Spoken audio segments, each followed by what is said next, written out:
Oh my God. Sorry, guys. Welcome to Narco Cop MMA. This is the Lambo Police Podcast, Oh, episode number 8. Um, I just went on a little rant of about 5 minutes with no one listening because we were not live. I'm that's very crazy. sorry, guys. But I'm glad to have my co-host back here, Tajik Bey. Thank you for being here, Tajik. Um, Always a pleasure. I was off last week. A bunch of, my kids were sick. Business was calling, a bunch of stuff. And like I mentioned, I didn't do any tape study. So I didn't want to come on here and give people some plays that I wasn't going to play. I did end up playing and I end up losing 11 units. So I deserve it. With All that good. being said, thank you for everybody in chat. What's up, Daz? Always in here. What's up, brother? Thank you for being here. It's Devin. Same. What's up, everybody? Thank you, Devin. Tim, the man, is always in here. Thank you, Tim. You are the man, brother. Adam Quinn, he's got to put the black turtleneck on. Yep. Tajik's always got to be on point, guys. He cannot come on the show without being on point. Eagles, let's get the money, fam. Yes, let's get it, brother. And Hype MMA, the GOAT is in the house. Yes, thank you, Hype. Thanks, I. Yeah. With that being said, let's jump into this card, Let's bro. go. 14 fights. We need to jump in. We need to get some Lambo plays. Fight number 1, Priscilla Cachoeira going up against Jillian Robertson. I'm going to just straight up tell you, I have a Lambo play here. It's probably a contrarian Lambo play to what people are playing in the spot, but I like Cachoeira by KO plus 800.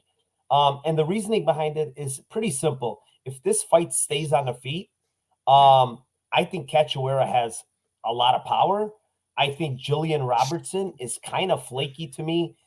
Did not look really good in her last fight where she absolutely got battered by Miranda Maverick. I know she got her down a little bit, but in the stand up, she was getting battered. Um, I just think, Cachoeira has a lot of power, dude. And if Jillian has trouble keeping her down or getting takedowns, I think Cachoeira on the feet has the power, and I think that's her path. So, getting KO at plus 800, I think is a nice number here. How about you, Tajik? I initially was going to come in on the show and say something like find a really good lineup, like a Lambo play here, but I don't see it now. I see it now to be less and less probable because my play was Cachoeira by decision, but I think actually Julian Anderson here has a better chance to taking it by decision. And actually, if you go on DraftKings, uh, um, Julian Anderson by unanimous decision is plus 350. So that qualifies for a Lambo play here, and it's a more realistic play, right? Because now Cachoeira has actually missed weight. She's going to be heavier, so they're going to be clinching, back and forth. Maybe Jillian takes her down. She tries to submit her, maybe it fails. So that's the kind of the scenario that I'm predicting. And in that, she may kind of it may go to a decision. So I'll take Jillian by decision here, plus by unanimous decision at plus 350, and that would be my Lambo play here. You know what? I don't mind that play whatsoever. Mm. But I think, like, I don't know, me personally, I think Cachoeira missed on purpose and wanting to add the extra She weight. did. Just She did. yeah, Yeah, just to have, 100%. get it a little tougher for Jillian to get this fight down to the ground, even though Cachoeira has some terrible takedown defense. I will say Yeah, she that. knows what she's doing. Yeah, Liam, my boy, is in the house. What is up, Liam? Fight ends by KO. That is a Lambo play. I like that one. Because Jillian can get some ground and pound here. I doubt she can KO on the Wow. feet because I really don't like her That's a striking beautiful game. play, Liam. That's a very good play. Very Yeah, solid because play. she can get the ground and pound. But Cachoeira is so damn tough, dude. Like it's hard to get her out of there. But Super tough. yeah. But moving on, we are gonna try to knock this thing out. Fight number 2. It is the always exciting Randy Costa going up against Tony Kelley. Kick it off to you, Tajik. What do you got here for a Yeah, Lambo play? Costa is known as a KO artist, but Kelley is known to have never been stopped. I think what Costa is going to try to do here is take a little bit more measured approach and just pick Kelley apart. And so if he did that, then the line Costa by decision actually at plus 550. Costa by decision is plus 550. And considering the fact that Kelley has never been KO'd and Costa promising to take a more mature approach, plus 550 is a I think it's a gorgeous play. Yeah. So for me, how I see this fight is kind of like, it's hard for me to just tell myself that Costa is going to take his time because the guy hasn't taken his time in any of We his haven't seen fights. that. Yep, We haven't seen it, and in I 8 agree. fights, he just doesn't take his time. I think he's balls to the wall, and I don't even think it's his cardio. People always talk about his cardio. I just think it's his pace. He doesn't control his pace. Like throwing over 100 significant strikes in the Mm, Yanez fight isn't just not smart. You're throwing, and everything he throws is heavy. So mm. even his jab is really heavy, and you saw it bust up Yanez. But in this fight, like you said, Kelley's pretty tough, and I really believe we're gonna see the same Costa. Mm.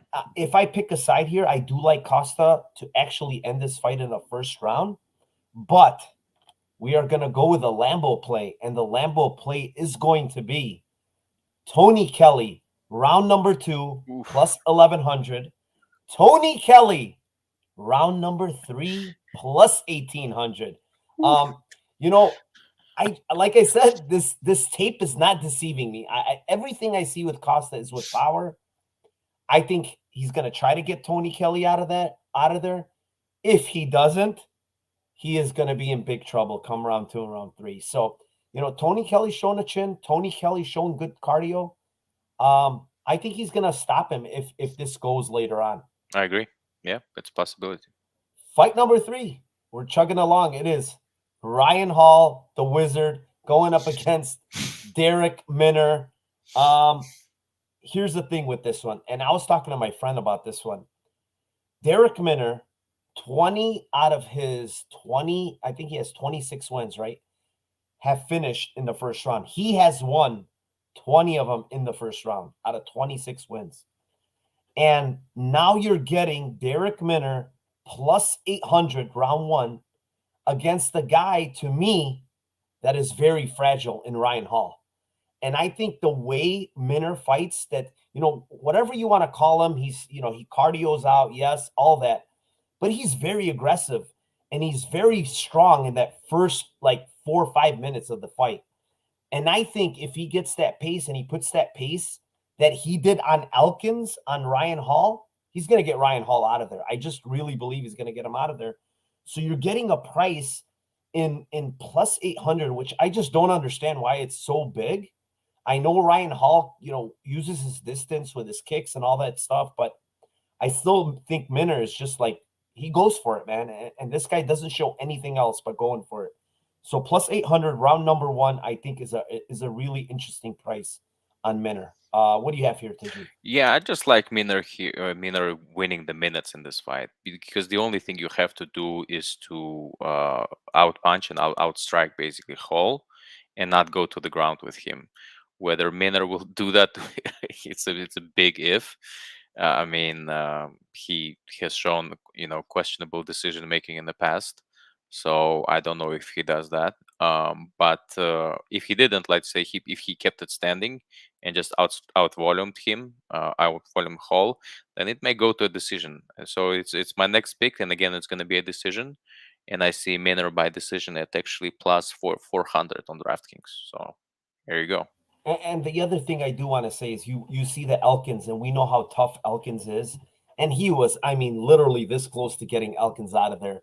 And, if he's fought guys like, Grant Dawson, who he had in trouble big time in the first round. So I just think like the pace, the pressure hopefully will break Hall here in that first round, and we hit that plus 800. Moving on, fight number 4. It is Erin Blanchfield going up against Miranda Maverick. I'll kick this one off to you, Tajik. What do you got here? Yeah, I'll keep it simple because I feel like Erin Blanchfield can potentially dominate this fight, and she can dominate it. But her striking is getting better, but she keeps her head in the center, which is a bit of a worry because Alpar just the way she was landing. I mean, if Maverick lands the same punches, Erin can be in a lot of trouble. She can get her nose busted. It can give you all kind of trouble, especially considering how powerful Maverick is, because she cannot, she has a lot of strength. If you get few, punches, to the face on the distance, then she clinches with you and try to, let's say, wrestle or try to elbow, then it's going to be a problem for Erin. Having said that, I think Erin will be making massive improvements fight to fight. She fought her first fight against Alpar, and Alpar is very experienced, and she had that, grappling or wrestling credentials, and she was an okay fighter, and it was a good test for Erin to know what she's not supposed to do, and I hope she did. And if she did, I think she can take this one by decision. So I'm taking her to win by unanimous decision, which is plus 300, right, to be a Lambo play over DraftKings. That's my Lambo play. Awesome. You're having a lot of decisions, it seems like. So I think all the under guys that want violence, they're in for a treat this week. Yeah, for me, honestly, I don't have a side in this fight. A lot of people are on the Blanchfield. A lot of people in MMA Twitter, in the MMA world, are all over Blanchfield. I kind of get it, but I kind of don't get it, because for me, physicality and strength in women's MMA goes a long way. And I know Miranda Maverick is the stronger girl here. She's built well. She has decent striking. And like you mentioned, like, Blanchfield does not move her damn head off the center line. Like, she has good striking, but she has terrible defensive striking skills. So she doesn't move her head. Her hands are not up. So yeah, that could be a big problem. But I also see Miranda making kind of big mistakes on the ground. And Blanchfield, I think, is really, really good on the ground. She shows a good BJJ. She's she's a black belt, I believe, in BJJ. So Blanchfield submission plus 1,600. I mean, that line is kind of wild to me. I know. Here's the thing. What's Blanchfield's path to victory here? Most likely takedowns, right? I think it's a grappling. It has to be. And if we're saying that to ourselves and we think she's going to actually get takedowns, why not get that submission line at plus 1,600? It's so massive. And another weird thing to look at is, looking at Miranda Maverick's submission line, it's half of what Erin Blanchfield's is. And I don't understand. I mean, they must be saying that Miranda Maverick is the better grappler here.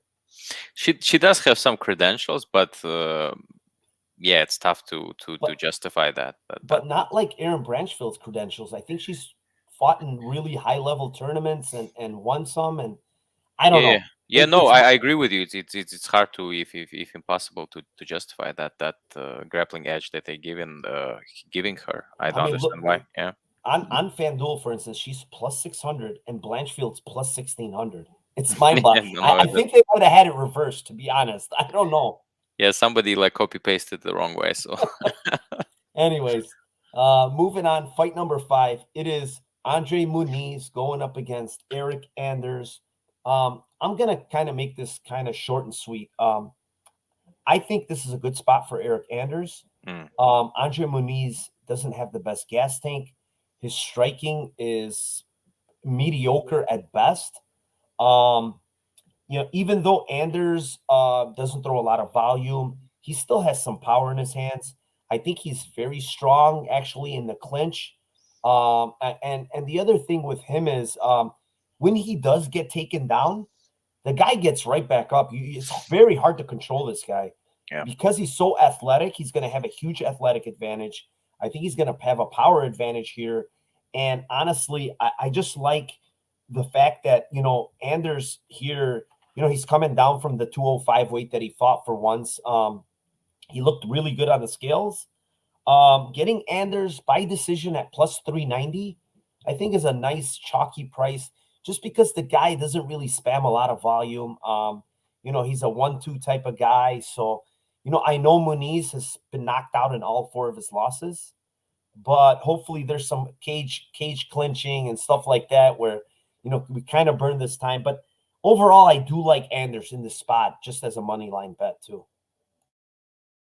Yeah, so it's hard for me to play the side. So, like, betting wise, I passed. Although I do think that Muniz can potentially look like minus 300 favorite in this fight, take him down, ground and pound him, and then eventually submit him. I could totally see that happening. But it's a speculation. And so far from what we have seen is that Eryk has the ability to get up, like you have said, and he's doing that okay. And what we saw when his opponent tried to take him down, they get tired too. So he's powerful guy, right? So it's very hard to take him down and and hold him down. So but Muniz is also at the same time is a very credentialed BJJ guy. So I just the way it played out in my head is that Muniz submits him, and if he didn't, then it becomes kind of a Lambo play here, and they kind of go back and forth. Where it's again for me, the only possible play to make it a Lambo play is to get Muniz.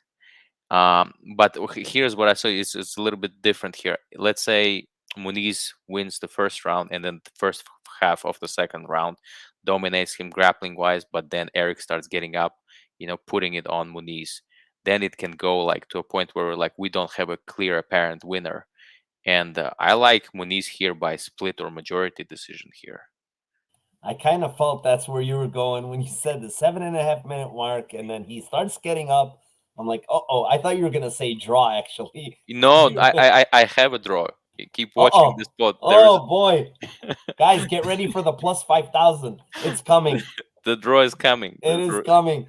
That is a Tajik based special. Yeah, I mean, but this one is here is plus 2,000, so it's not bad either. Wow. I can honestly do. I can see that, where he gets tired at that 7.5 minute mark, and Anders pours it on kind of later, and then it makes it really close. Yeah, it's an interesting fight. To be honest, I'm not high on either guy, so we'll see. Fight number 6.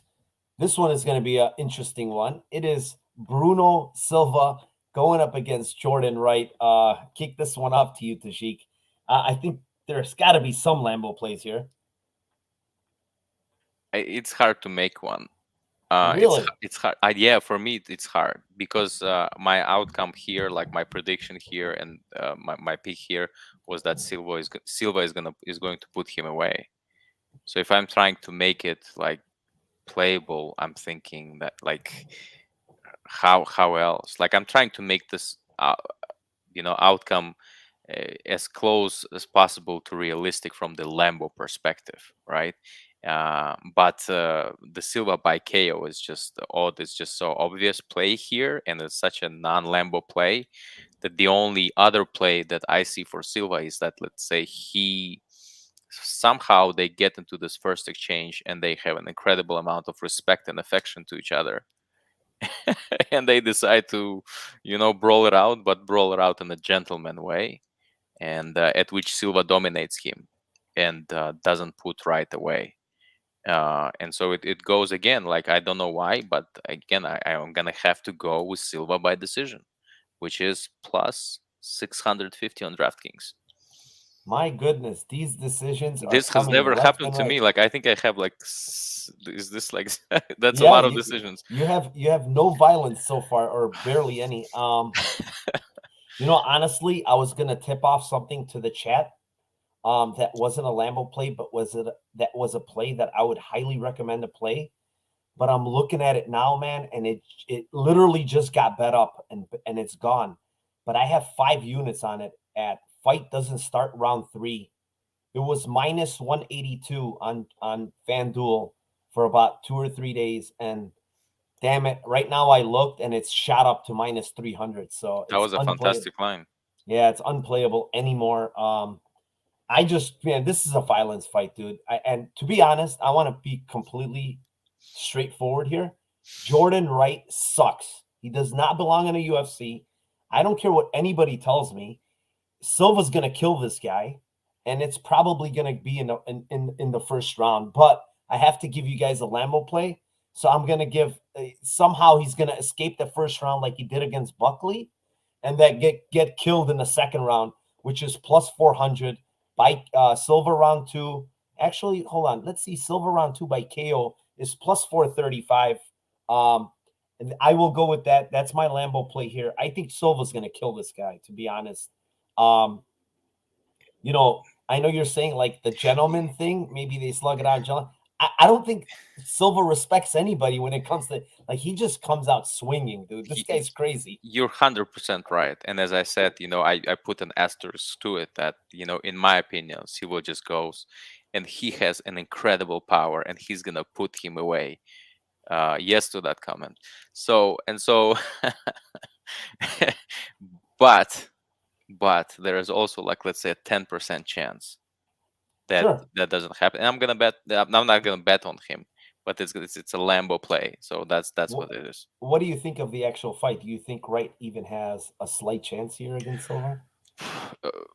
Yes. Wow. Yes, he does. Because I mean, we've seen it. I mean, look, Jim Cruz, Jamal Hill.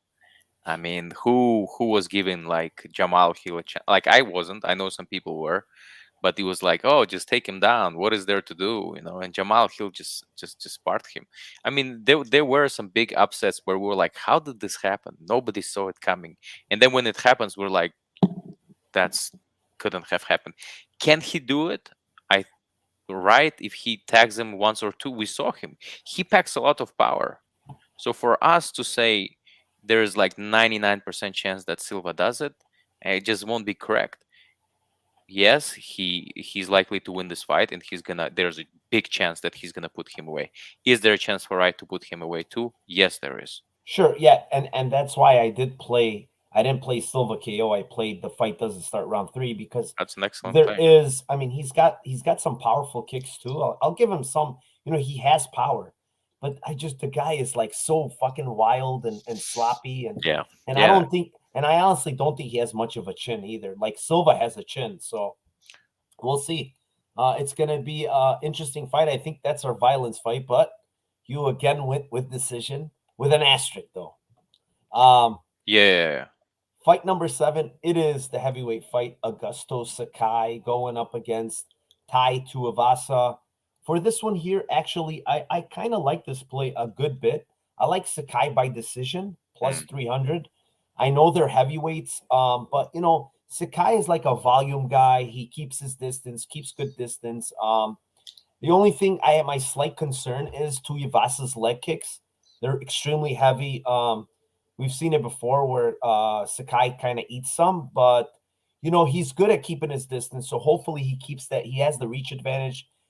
He's a taller guy here, so I think he's going to keep him at range. He's going to box him up, and I think he's going to go ahead and win his decision at plus 300. I think is a pretty good price here.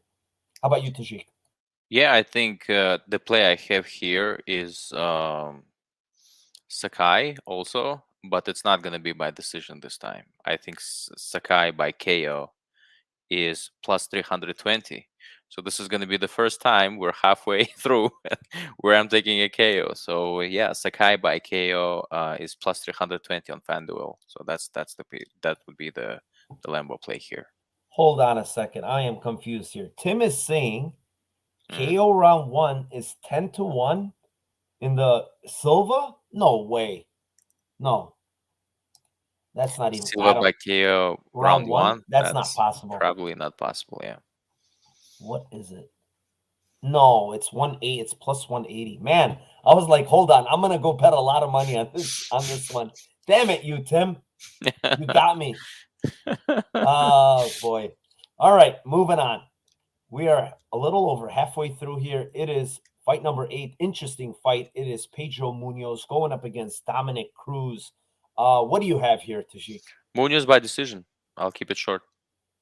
Man, can I keep it short too? Yes. Munhoz by decision. Let's go. I love that play. I love it too. Everybody's talking about, I just want to give the chat a little insight. Everybody's talking about how, Dominick Cruz, he's awkward. He throws, he's moving, switching stances, throwing. But guys, he's going to eat some leg kicks here. This guy is the best, probably one of the best leg kickers in the UFC. Very, very powerful. And what do we know about Dominick Cruz? What's one thing we know about Dominick Cruz? He has bad knees. And this guy's just going to attack his legs, man. Right. I honestly think I'm afraid, honestly, Tajik, for our play, that That he attacks he those KOs legs him. so much. Yes, with leg strikes, though. Like where this guy can't even. No. I'm very worried about that, but yeah, we're both on the same play. I like Muniz. I like Muniz straight up here, honestly. And Tim was talking 10-1 that Wright has a 12-1. Oh, okay. No, I All think right. Tim. I think it's a Lambo play. I think it's a fantastic play. Like if you ask me, because this is where most of his KO stop bet equity is. His win condition, Win condition for Wright is there in the first round by KO. So I think it's an excellent play. Yeah, and DXJC made a good comment. What he did Jimmy Rivera's leg is very viable here again. Yes. I know it's a bigger ring. I'll say that it's a bigger ring. And, Dominick Cruz has good movement, but we saw Casey Kenny have success. Right. So, yeah, it's might happen right here again. Bad knees an understatement. Dude has knees of a literal dead man. Yeah, very close. Corpse knees. Fight number 9. Moving along, it is Josh Emmett going up against Dan Ige. This is me here. I couldn't really find anything very like Lambo-ish here. But what I will go with is Ige by decision plus 275. I know a lot of people are on Emmett here, and I get it. I know he has a lot of power and stuff. But, Ige has a very good chin. Ige is extremely tough, very, very good cardio, has fought, some of the best guys. I mean, Korean Zombie, Calvin Cater, Edson Barbosa. I mean, these are some really, really good fighters that he's fought, and I'm not going to take away from Josh Emmett. I mean, he's fought Burgos and Stevens and Lamas, but it's nowhere near what Ige has fought. And I think, if Ige kind of implements some wrestling here or uses some wrestling here just to tax Josh Emmett's gas tank, I think it's going to be a smart move here instead of just standing and kind of like trading with a guy like Josh Emmett who has like bombs for hands is not a good recipe for success. So, yeah, for me, I think Ige is going to do a smart thing here. He's going to try to grapple a little, kind of wear at this gas tank and kind of take him into deep waters where kind of, his power kind of wanes later on. So, yeah, I got Ige by decision plus 275. But as a money line, I'm not taking no one in this spot. How about you, Tashik? Ooh, so I like draw here. That's the fight. My goodness, there it goes. Let me guess. Yeah, it's a draw, and the way it goes is that Emmett takes and knocks him down, gets a 10-8 round, and then Ige wins the minutes in the round 2 and 3. You know what? I'm gonna bet that because honestly, that's a good probability of happening. Like I don't want to say good, but there's a better chance than plus 5,000. 100% than is implied. Well, go back. Let's just go back and look at Emmett's career. Right, last 6-7 fights, he's got a knockdown in every single one of them. So let's say he gets it, and Ige, I don't think he has ever been put away. Nope. Yeah, okay, he survives, and then he comes back. What happens? Draw. Probably because I mean, listen, Ige's one thing I will say is he's a dog, man. Yeah, he is. He's not easy to get out of there. Like I know this guy hits very hard, but I mean, Ige's fought guys that hit. I mean, Korean Zombie hits hard. Calvin Cater hits hard, right? So I know they don't hit as hard as Josh Emmett, but his recovery is really, really good. So you know what? I'm jumping on board. Plus 5,000. I'm gonna play that thing. I'm telling you right now. Yeah, I like it. It's very probable. Tajik always has the GOAT picks, guys. Plus 5,000. Who would have gave you a plus 5,000? Tell me. Can anybody find one other than the GOAT? Moving on. Fight number 10. It is Sean O'Malley going up against Howland Paiva. What do you have here, Tajik? Ooh, let me check. I have Paiva wins by majority or split decision here at plus 2,000. My goodness. You are plus 2,000s, plus 5,000s. I mean, guys, if you can't win a Lambo this week, I don't know when you're going to win a Lambo. No, the way I think about it is that my actual because the way I think about it, I don't know if Paiva will gonna go after him and try to stop him, or he is able. I think there is a chance that he stops O'Malley. There is a chance, and if I have I don't know what is Paiva by KO actually. Paiva by KO has got to be a big By line. KO or I'm pretty TKO. sure. It is plus 1,000. You know what? I changed my mind right at with the show. I'm gonna go and gonna give to me which what I think is a more realistic outcome than the split decision here towards Paiva, because Paiva will chop his legs, and at some point O'Malley's leg is gonna give out, and it's gonna be a TKO. They're gonna put him away on the stretcher and take him out. That's what it's gonna be. Hey, I'm not gonna argue with you. For me, I like Paiva. I like everything that Paiva does. Tough guy. You know where I'm going, I think.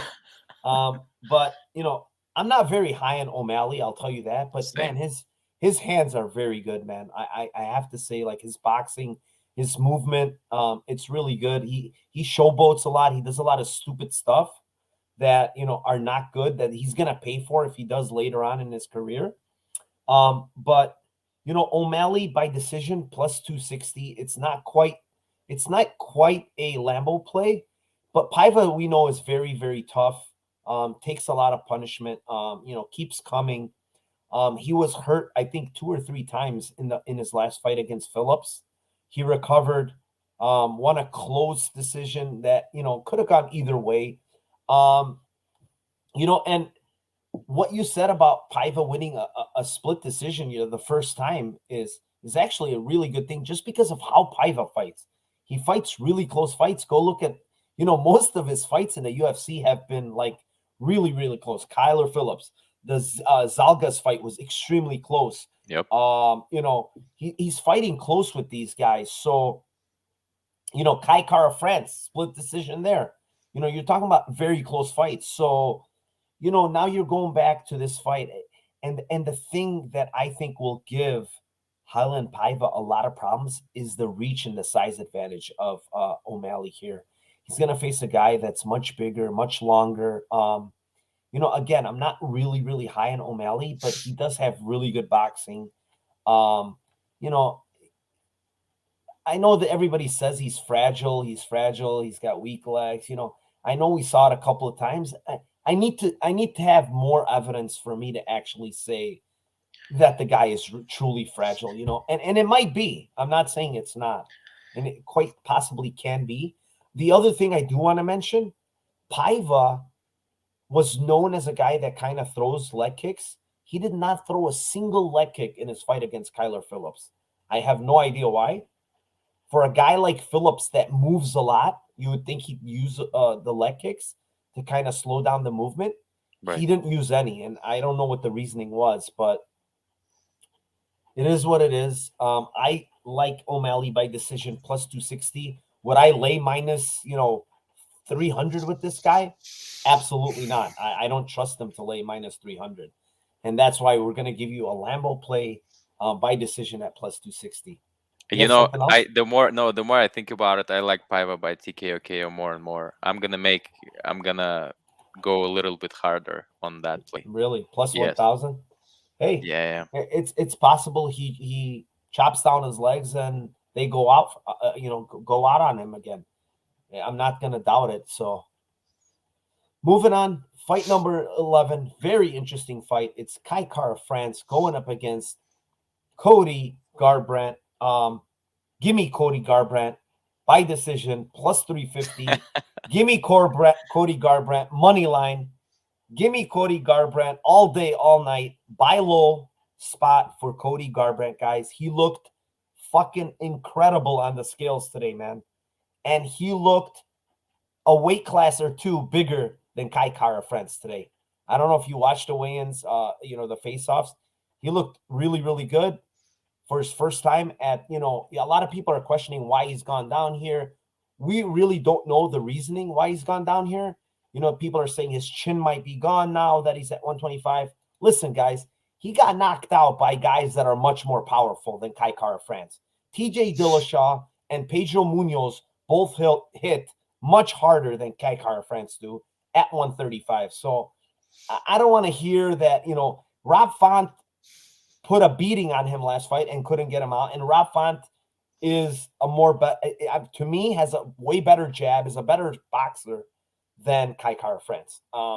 Whatever it may be, Cody Garbrandt is going to school this guy come Saturday.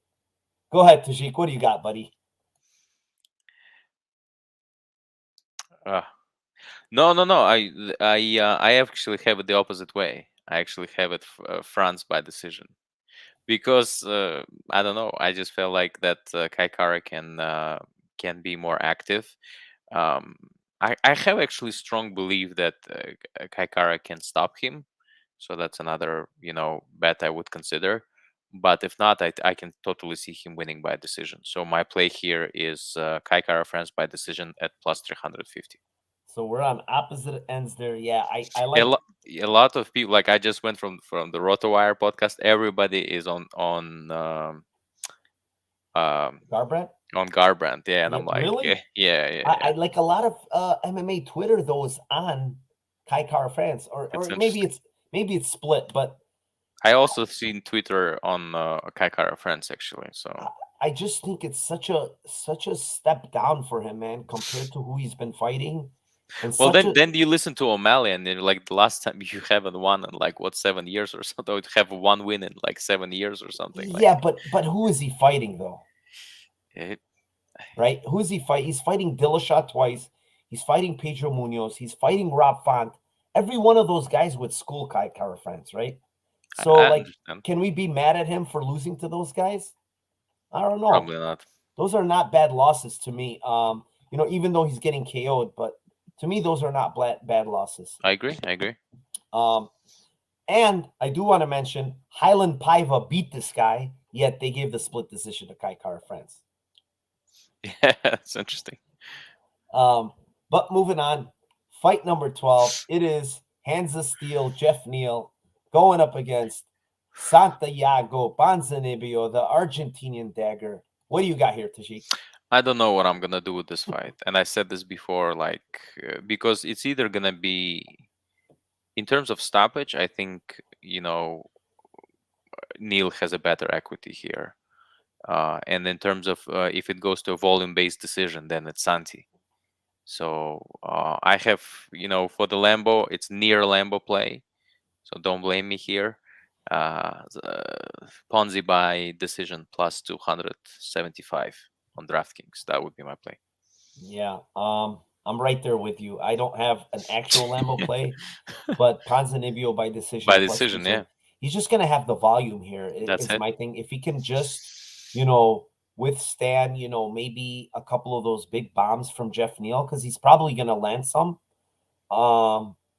He's probably going to win a decision by having out volume this guy. Leg kicks. Leg kicks are going to be huge for him. He did them a lot in the fight against Paiva. He needs to do them here. I think, not to mention, he's starting to get back in the groove, right? He was out for a while. This is going to be his, I believe, third fight.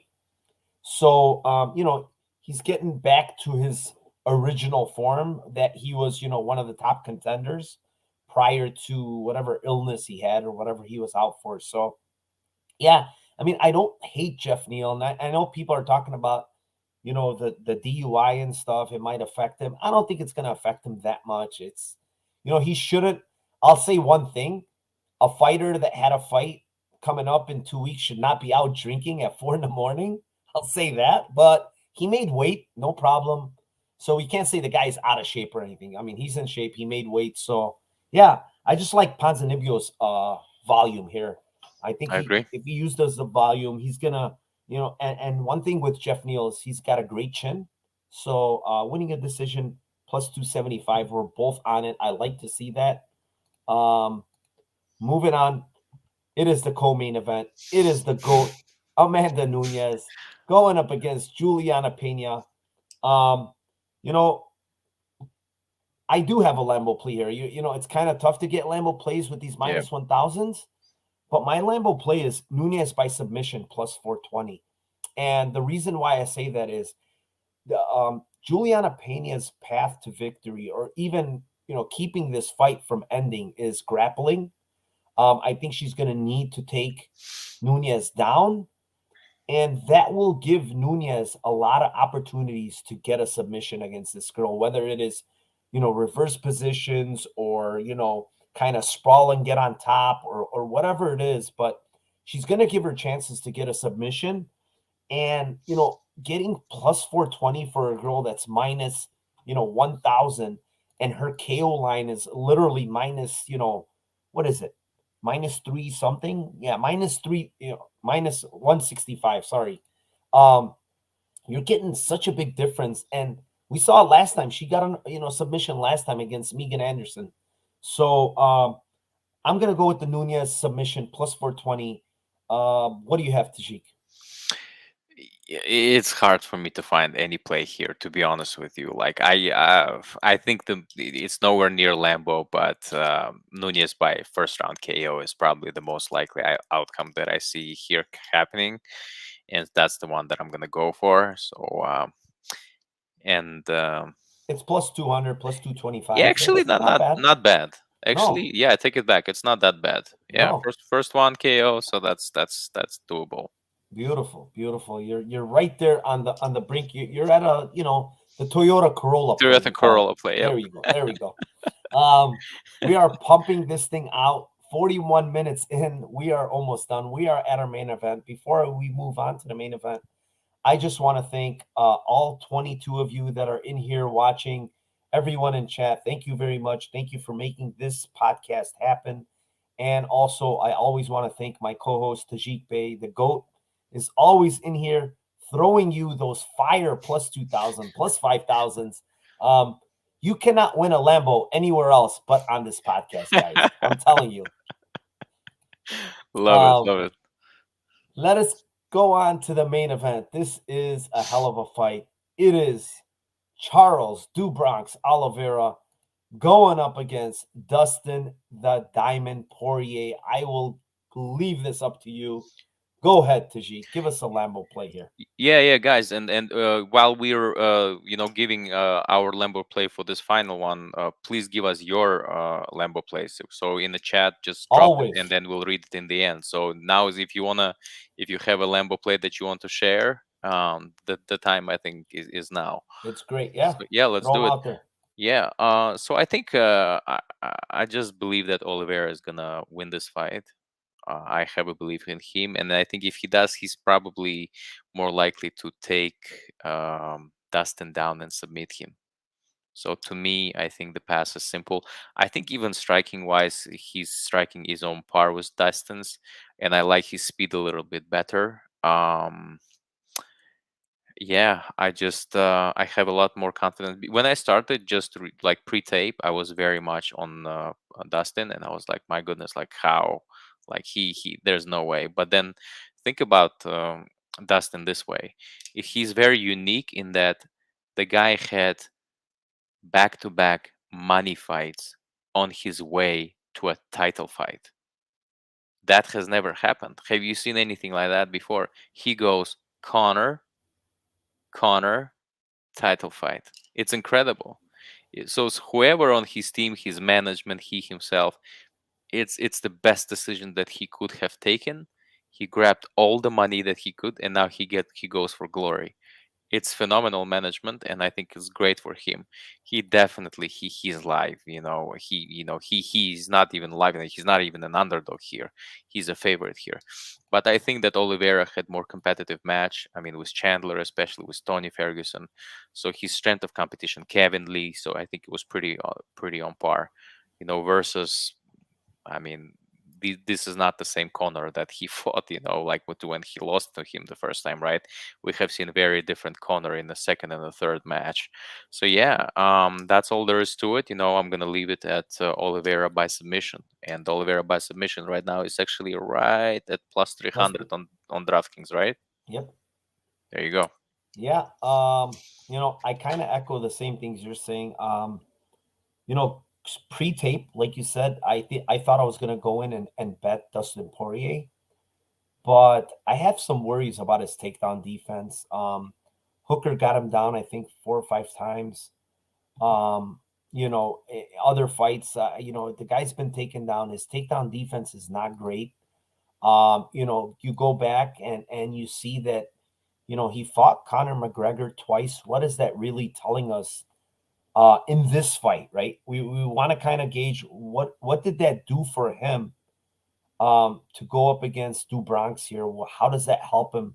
I think it absolutely doesn't help him whatsoever. There's nothing that Conor does that Oliveira does, right? So Oliveira is an extremely good grappler. We all know that. And Oliveira's striking is, people kind of just say submission. But man, the guy has hands too, and he has a lot of power. Leg kicking, I mean, those fucking leg kicks are unbelievable. So the one thing I will say, the deeper this fight goes, the more you're going to be worried about Oliveira, just because of the experience that, Dustin Poirier has over 5 rounds. The guy's fought 5 rounds many, many times. We can't really say that on the Bronx side, right? He hasn't fought 5 rounds, or has he? I'm not sure. I don't think, has he? No, he hasn't. He didn't have a single championship. So he's never been 5 rounds. We got a guy that's, been 5 rounds many times. He's going to have the cardio advantage, I'm pretty sure. But to give you a Lambo play, I'm going to give you 2. Just because I like Bronx, I'm going to play Bronx. I already have played him at plus 138, I believe. But what I will say is, here's one of them. If you have access to FanDuel, play Poirier, round 4, round 5 decision. It's plus 300. Oh, wow. And I think that's a really good play in my opinion. Even though I like Bronx here. So since I like, Poirier late, I do like Bronx early. So what I will give the chat is Charles Bronx, round 2, plus 850. I think he doesn't get him out of there in round 1, but I think he catches him in round 2. Charles Bronx, man, he's getting better and better. Again, I had a lot of questions about him kind of giving up, right? Everybody kind of had talked about how he gives up. And he showed me a lot in that Michael Chandler fight of not giving up, right? He could have gave up there. He was hurt really, really bad. And he came back and put it on Michael Chandler. So the give up narrative for me is gone after that fight. He fought through a really bad situation, came out on top, won his title. I think this guy is, even though he's not young, he's 32. I think he's getting better. His striking's getting better. This guy is training.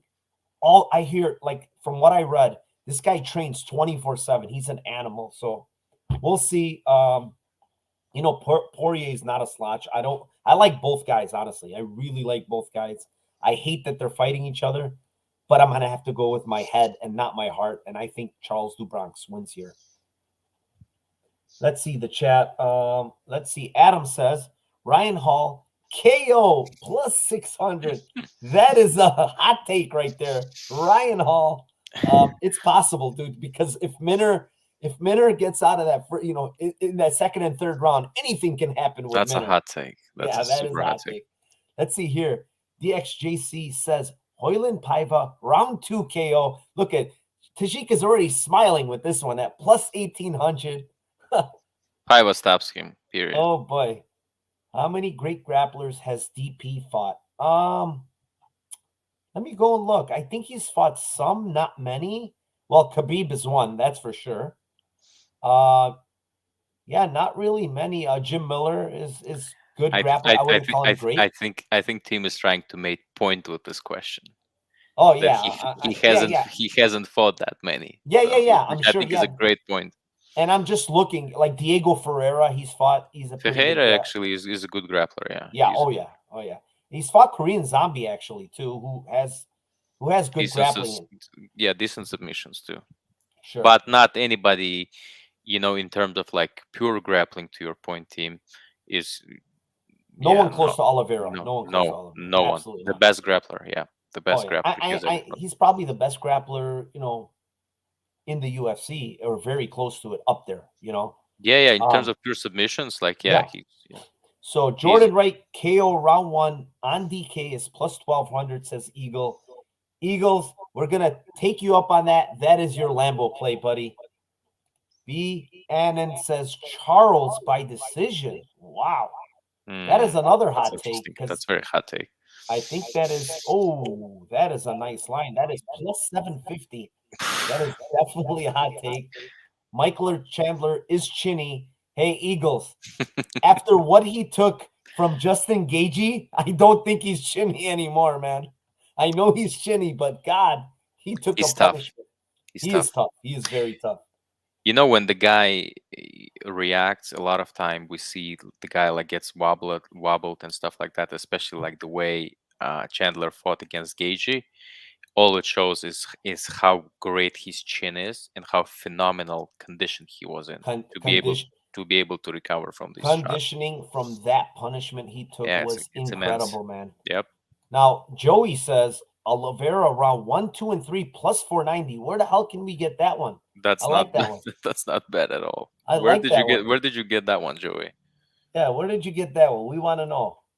Takedowns in each round. What is he saying? Oliveira to record a takedown in round 1, 2, and 3. No. Oh, Yeah, no. Oliveira to take a takedown. I don't know I about don't know round about 3 that. and stuff. No. I thought he meant to win in round 1, 2, and 3 at plus 490. Plus Would've been 490, I nice. was like, oh my god, like We gotta go play that one. Yeah, I think that's all we have. Again, thank you for everybody still sticking up with us here. 21 people. We are 51 minutes in. We knocked this one out of the ballpark. Yeah. We have a lot of huge plays here. Hopefully they come through.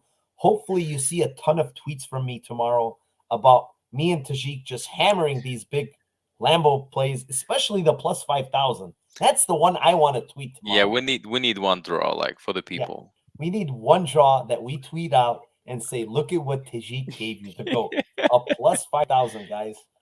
Yeah, on the way out, Adam made a very good point that I haven't said because I missed last week's podcast. He says, smash that like button, please. Subscribe to the channel. I'd really appreciate it. By the way, I got 4 more working days and I'm retiring, guys. I will be doing a lot more podcasting, a lot more stuff going on. It's just been hectic lately, man. I'm trying to retire, get my papers in and settle, just kind of get settled down and start a new life here after retirement, right? So not like I'm retiring, I'm not going to do anything. It's just retiring from my main job. I'm basically done with it. 20 years, and that was it. Yeah, good luck to you, Eagles. Good luck to everybody in chat. Thank you, Adam. I appreciate it, brother. Thank you very much. Thank you to each and every one of you. Without you guys, this podcast would not be here. Again, I want to thank Tajik. Thank you very much. I've been seeing you've been doing a lot of work in the Twitter spaces. You've been on RotoWire, the RotoWire podcast for DFS. You have been, I think this is your full-time gig from what I've been seeing lately. Yeah. Today tell them where to find you. Tell them everything, whatever you want to tell them. Go ahead. Yeah. No, Adam was saying like Tajik like drinking or something. I was streaming for like almost like 4 hours now, so it's a little bit tiring even for me. So yeah, but yeah, so you know where to find me. I think most of the people who watch this broadcast know that I'm on Twitter at Tajik Bay. You can find me there. If you have any questions, or you can always DM me and we can chat. Oh yeah, and thanks for having me on the show, Mike. I actually missed this drive of being on the Lambo. I love being on the show with you, just because we jive really good and you're just great. The one thing I do want to say is I want to bring in Tim on the show one time. We have to bring him in. Oh, this guy. He's on every show. He's always saying nice things on Twitter. This guy's got to get on the show. So I'm going to reach out to him. We're going to get Tim on the show. It would be great. It would be great. It's because it's like, yeah, I actually, it's interesting you say this, a couple of days ago, I thought about the same thing. I think it would be great if you would have brought him on your show. Yeah, Yeah, I'm actually I want to bring in more people that are willing and able to do it from chat, like the guys that are regulars and stuff that are Mm. in there. Why not, man? Give them a voice, dude. Let them be on here. Let them say what they want to say, what they have. You know, just because we're on here, doesn't mean we're the sharpest guys in MMA and we know better than everybody in chat. No. yeah. We're just like everybody else, Yeah, We just exactly. We're put. watching the same tape. We're going over, breaking it down, and we all have different takes too. So I agree. sometimes we learn from the guys in chat. So thank you very much, guys. Mushroom says Tim is very sharp. Very Yes, sharp. he is. Tim has been crushing MMA lately. So, anyways, guys, good night. Thank you very much for being here. We'll see you next week. We'll be back at 9 p.m. Same. Wait, next week there's no card, right? Is there? There is. There is. There is a card. That's the last card of the year. Yeah, that's right. Oof. We will be next week. It is the last card. I think I'm going to have a little something special for you guys next week. I have to give some kind of giveaway for the end of the year. Me and Tajik will think it over and see what it will be. But again, thank you very, very much, guys. Have a great night and cash those tickets tomorrow.